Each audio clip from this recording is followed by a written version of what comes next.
ہم نے اپنی ریڈ لائنز کا بتا دیا ہے، اور ایران جو ہے وہ مطلب کہ آپ جو بھی ایران کے ساتھ جائے گا اس کے لیے مشکلات ہوں گی۔ اگین امریکہ کے جو ترجمان ہیں اسٹیٹ ڈپارٹمنٹ کے، ان کی جانب سے بھی اس طرح کی بات کی گئی کہ ایران کے اوپر پابندیاں ہیں، جو ان کے ساتھ کاروبار کرے گا وہ بھی ان پابندیوں کا نشانہ بن سکتا ہے۔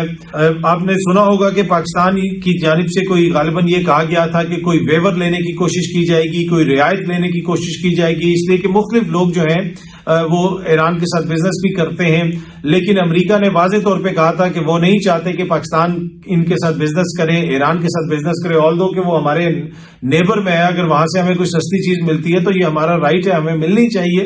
ویسے تو ڈونلڈ لو نے یہ بھی کہا تھا کہ مجھے تو یہ بھی نہیں پتا کہ ان کے پاس پیسہ کہاں سے آئے گا ایسے پروجیکٹ کے لیے، تو یہ بھی ایک بڑا مسئلہ ہے نا، پیسہ بھی تو ہم نے دوسروں سے لینا ہوتا ہے۔ اچھا، اب امریکی ترجمان نے یہ کہا ہے کہ امریکہ جو ہے وہ انرجی کے شعبے میں پاکستان سے تعاون کرے گا، وہ جو ان کے مسائل ہیں، پاکستان کی جو کرائسس ہے توانائی کا، انرجی کا، اس میں امریکہ پاکستان کی مدد کرے گا، اس کو کس طریقے سے ایڈریس کیا جانا ہے، وہ کیسے مدد کرے گا ابھی یہ نہیں پتا، لیکن پہلی مدد انہوں نے یہ کر دی ہے کہ خبردار ایران سے سستی گیس نہیں لینی۔ اب وہ مدد میں کہاں سے آئے گی، کہاں سے ہم گیس لیں گے، وہ کتنی سستی ہوگی، کیا ہوگا، پر اینی وے امریکہ یہ کہہ رہا ہے کہ وہ اس مسئلے کو ایڈریس کرنے کے لیے پاکستان کے ساتھ تعاون کرے گا۔ اچھا، آپ لوگوں نے ایک ویڈیو دیکھی ہوگی سوشل میڈیا کے اوپر وائرل ہوئی ہوئی ہے، بڑی دلخراش قسم کی ویڈیو ہے، جس میں ایک بھائی مبینہ طور پہ اپنی بہن کا گلا دبا کے اس کو مار دیتا ہے۔ میں نے تو پوری ویڈیو نہیں دیکھی ہے، نہ ہی میں یہاں پہ آپ سے شیئر کروں گا۔ پنجاب کے کسی علاقے کی ویڈیو ہے، اس بچی کا باپ بھی وہاں پہ بیٹھا ہے، کوئی ویڈیو بھی بنا رہا ہے۔ ویڈیو اس کو مارنے کے بعد نیچے لوگوں نے کامنٹس پہ لکھا ہوا ہے کہ جناب وہ باپ اس اپنے بیٹے کو جو ہے پانی بھی آفر کرتا ہے، بعد میں اس بچی کی تدفین بھی ہو گئی۔ اب یہ جو بچی ہے جس کو مبینہ طور پہ قتل کر دیا گیا ہے، یہ ویڈیو جو سامنے آئی ہے، اس کا ذمہ دار کون ہے؟ اس کا کون ذمہ دار ہے کہ ایک شخص جو ہے اس کے سامنے اس کی بچی کو اس کے بھائی نے مار دیا؟ وہ شخص ذمہ دار ہے، اس کا بھائی ذمہ دار ہے، یا کون؟ ہم سب ذمہ دار ہیں، معاشرہ ذمہ دار ہے۔ دیکھیں، ایک تو وہ ذمہ دار ہے جنہوں نے مارا، وہ اس سے تو کوئی دو رائے نہیں ہے، لیکن جو اس وقت ملک کے اندر آئین اور قانون کی صورتحال ہے نا، وہ بھی اس کی ایک بڑی ذمہ دار ہے۔ جب آپ کو پتا ہو کہ آپ نے آئین اور قانون کے اوپر عمل درآمد نہیں کرنا، جب آپ کسی ایک جگہ پہ قانون توڑتے ہیں تو دوسرے لوگ دوسری جگہ پہ قانون توڑتے ہیں۔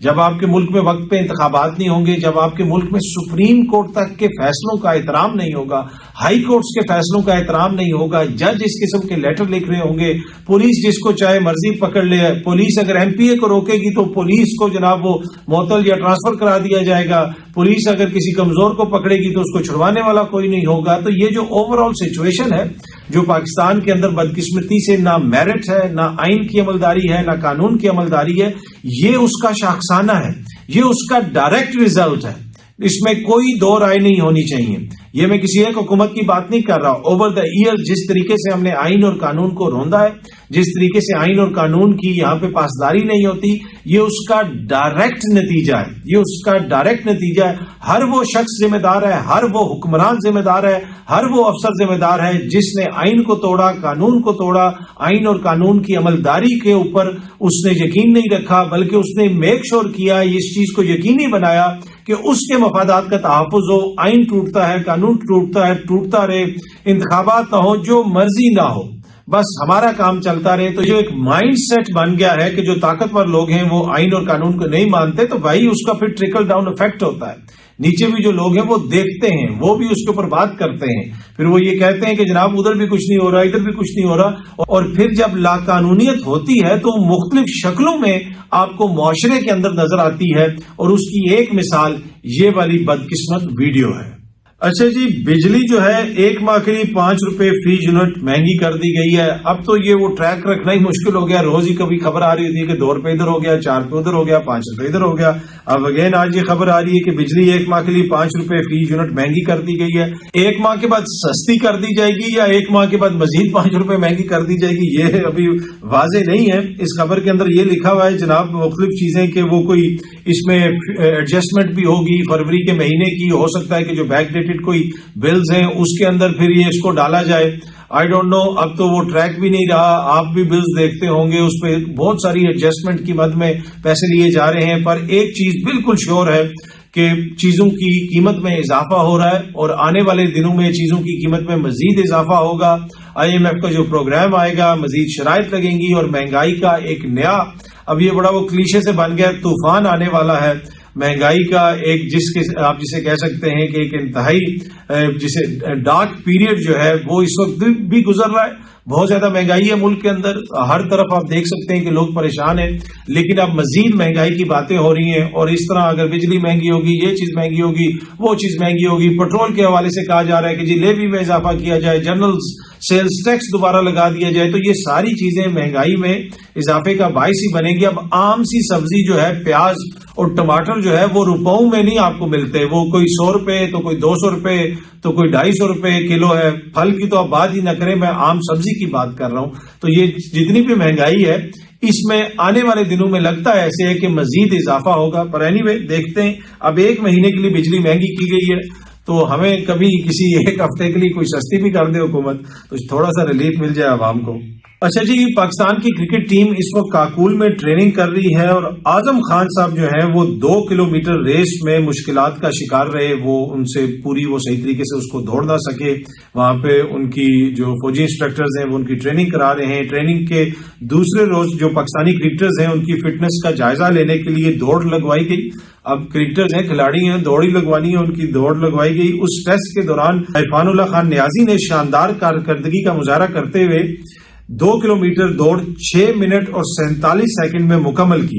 تو نیازی جناب یہ دوڑ جیت گیا ہے، جو دوڑ لگی وہاں پہ اس میں نیازی نمبر 1 پہ آ گیا ہے، عرفان اللہ نیازی۔ اس نے 6 منٹ 47 سیکنڈ میں یہ دوڑ مکمل کی۔ اس کے بعد جو اعظم خان صاحب کے حوالے سے اس خبر کے اندر لکھا ہوا ہے کہ اعظم خان صاحب جو ہیں وہ صرف 1.5 کلومیٹر دوڑ سکے، اور اس ریس کو جو اس کا ٹائم تھا وہ تقریباً 20 منٹ اس کا ٹائم رکھا گیا۔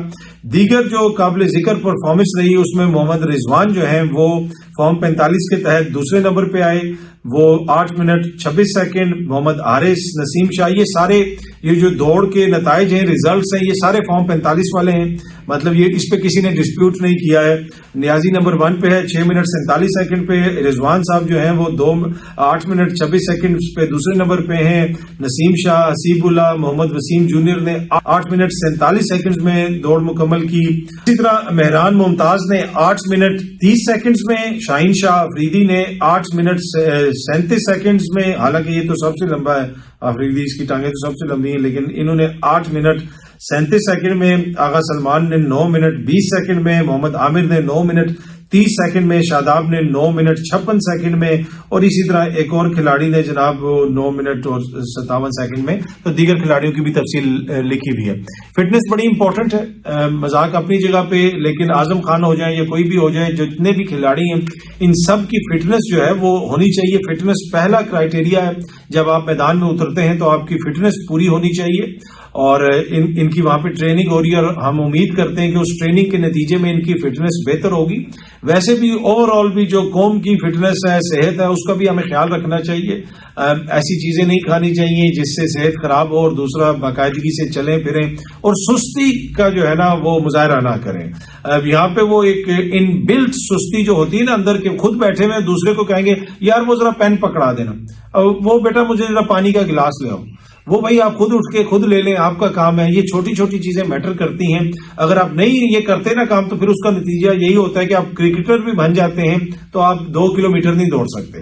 اور اینی وے اپنا خیال رکھیں، اپنی فٹنس کا خیال رکھیں، اور رمضان میں یہ جو رمضان کا ہول کانسیپٹ ہے کہ اپنے نفس پہ، اپنی خواہشات پہ ایک طرح سے آپ قابو پانا سیکھتے ہیں، اپنی بھوک کو برداشت کرنا سیکھتے ہیں۔